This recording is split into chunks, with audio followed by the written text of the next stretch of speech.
बद्री विशाल भगवान की जय।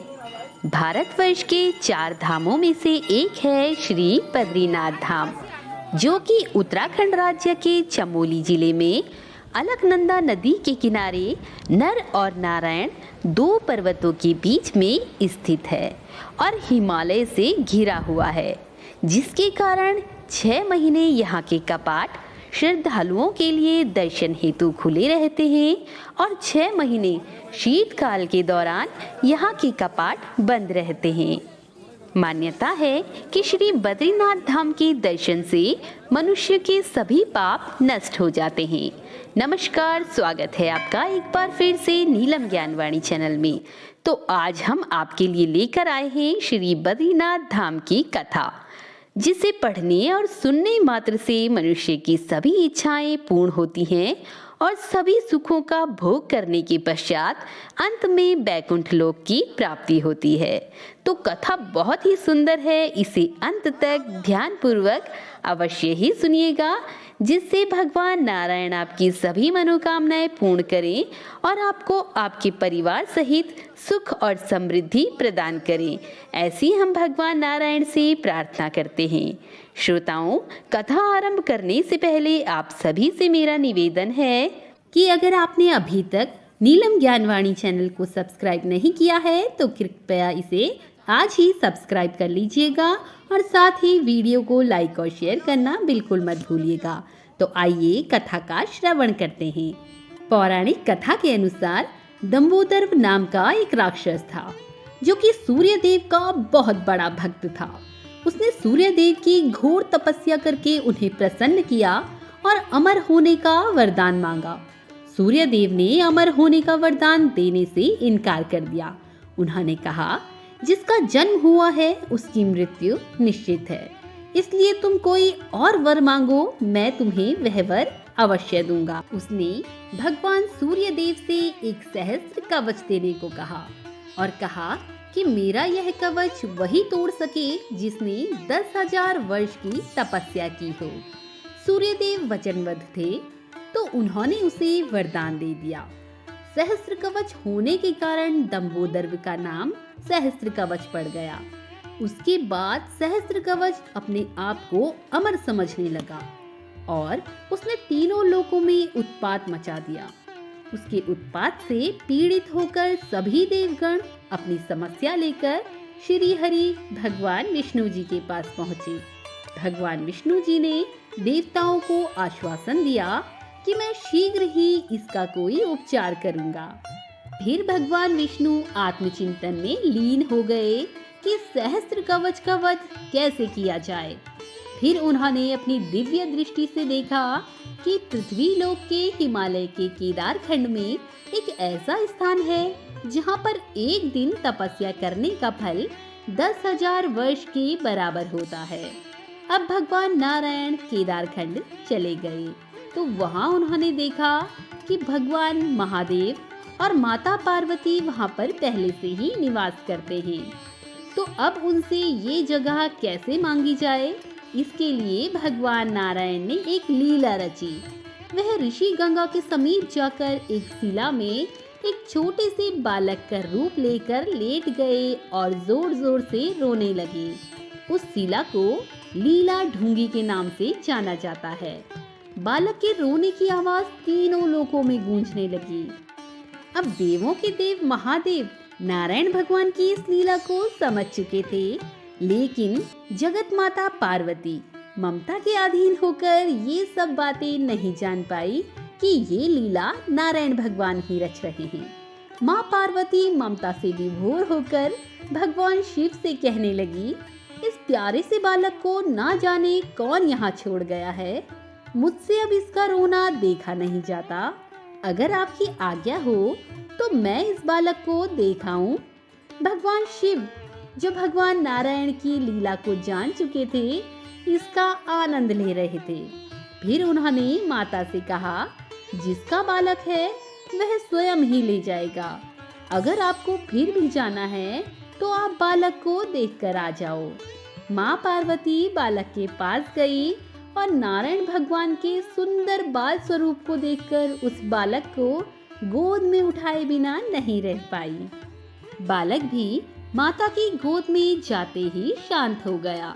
फिर माता उस बालक को अपने साथ ले गई और भगवान शिव से कहने लगी, स्वामी, क्या मैं इस नन्हे से बालक को अपने पास यहीं रख लूं?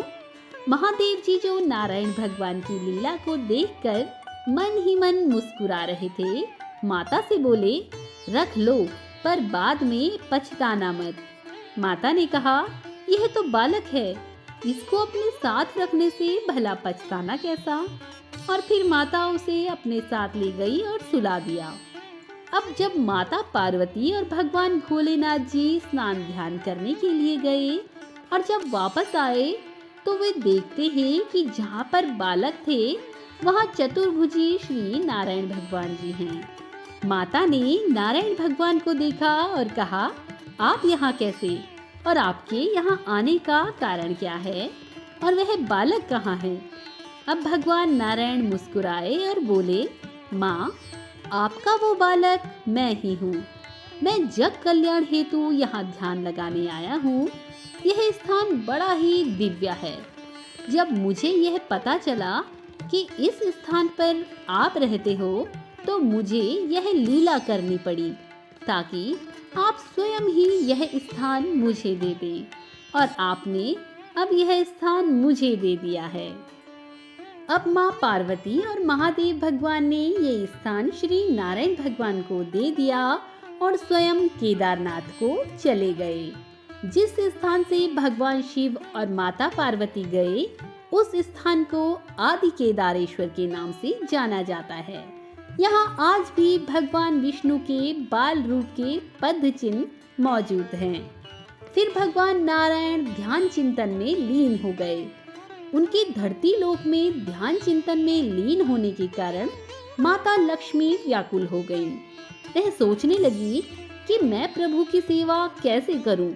माता लक्ष्मी भी अब केदारखंड आ गईं और जहां नारायण भगवान जी आत्मचिंतन में लीन थे वहां पे माता बद्री के पेड़ के रूप में भगवान नारायण को धूप, बारिश, बर्फ से बचाने लगी ताकि श्री नारायण जी को आत्मचिंतन में कोई भी परेशानी ना हो।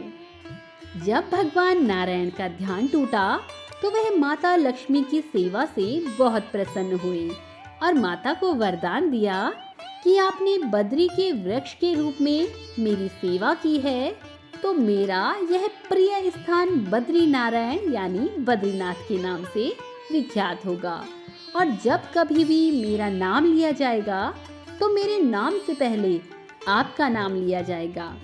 उसके बाद से ही माता का नाम श्री नारायण से पहले लिया जाता है, जैसे बद्रीनाथ, सीताराम, राधे श्याम और लक्ष्मी नारायण।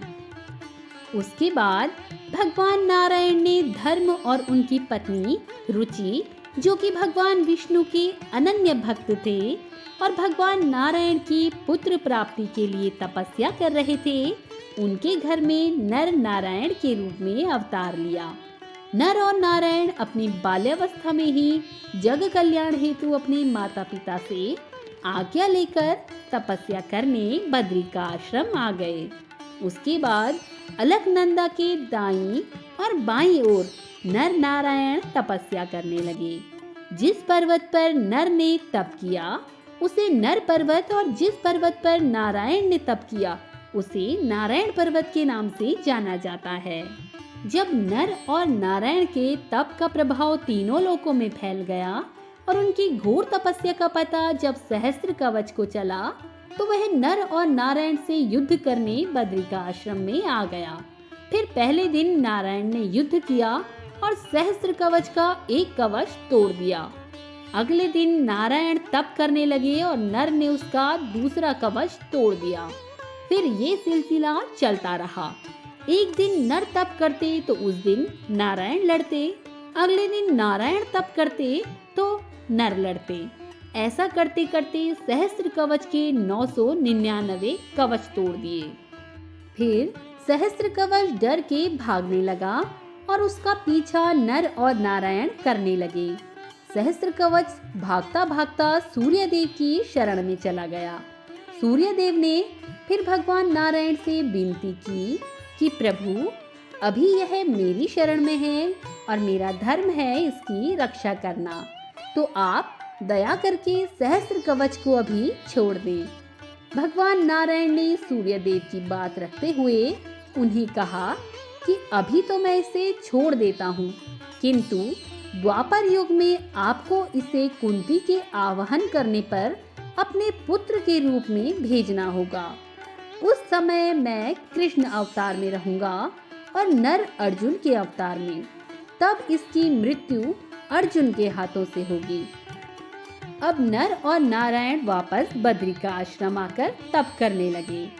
कुछ समय बाद भगवान नारायण ने देवताओं से कहा, बद्री का आश्रम से नारद शिला के नारद कुंड के नीचे से उनकी मूर्ति निकालो और उसकी स्थापना करो, क्योंकि कलयुग का आरंभ होने वाला है और मैं साक्षात रूप में नहीं रह सकता। उस मूर्ति की जो भी प्राणी दर्शन करेगा उसे मेरे साक्षात दर्शन करने का फल प्राप्त होगा। जो भी यहाँ सच्चे मन से आएगा उसे मोक्ष की प्राप्ति होगी।